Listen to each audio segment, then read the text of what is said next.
कहानी की शुरुआत होती है एक बहुत ही खूबसूरत गांव से, जिसका नाम था खुशीनगर। जैसा कि नाम से ही जाहिर है, वैसा ही था ये गांव, खुशियों से भरा हुआ।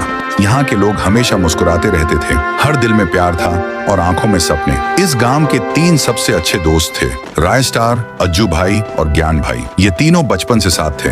हर साल खुशीनगर में एक बड़ा सर्कस मेला लगता था, जिसमें झूले, जादू, करतब और हंसी के ढेर सारे पल होते थे। बच्चे, जवान और बूढ़े सब इस मेले का बेसब्री से इंतजार करते। इस साल का मेला भी लगा और इस बार सबकी नजरों में आए ज्ञान भाई, अज्जू भाई और ज्ञान भाई का जादुई बंदर मोंटी। अज्जू भाई के झूले सबसे मशहूर हुआ करते थे। उनका जायंट व्हील तो सबका फेवरेट था। वहीं ज्ञान भाई एक जादूगर था और उसका बंदर मोंटी पूरे मेले की जान बन गया था। मोंटी कभी साइकिल चलाता, कभी ताली बजाता। बच्चे, बूढ़े सब दीवाने हो गए। धीरे धीरे मेला सिर्फ मोंटी और ज्ञान भाई का बन गया। अज्जू भाई के झूलों के पास अब कोई नहीं आता था। जहाँ पहले भीड़ होती थी, अब वहाँ सन्नाटा था। अज्जू भाई के दिल में जलन बढ़ने लगी। दोस्ती की जगह नफरत ने ले ली। एक रात अज्जू भाई ने सब खत्म करने का फैसला किया।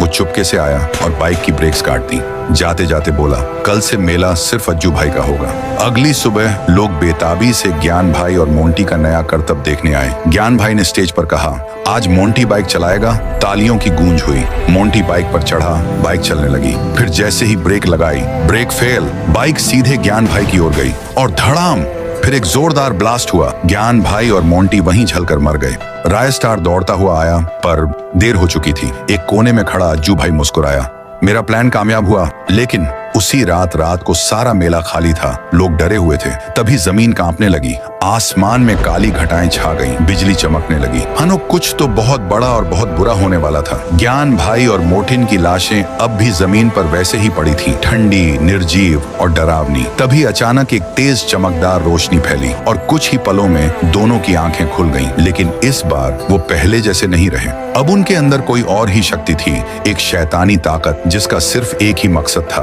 अज्जू भाई से बदला लेना और खुशीनगर को तबाह कर देना। उसी दिन से गांव में अजीबोगरीब घटनाएं होने लगी। रात को लोगों ने ज्ञान और मोटिन की आत्माओं को अपने घरों के आसपास मंडराते हुए देखा। लेकिन जैसे ही कोई उनका पीछा करता, वो हवा में गायब हो जाते और सुबह उसी इंसान की लाश मिलती थी, वहीं उसी अज्जू भाई के झूले के पास। रायस्टार समझ गया, अब ये बदला सिर्फ अज्जू भाई से नहीं बल्कि पूरे गांव से लिया जाएगा। अब सवाल ये है, क्या रायस्टार इस भूतिया बदले को रोक पाएगा या अब हमेशा के लिए खत्म हो जाएंगी खुशीनगर की खुशियां? तो अगर आप भी जानना चाहते हैं कि आगे क्या होगा, तो इस वीडियो को 50,000 लाइक्स तक पहुंचा दो।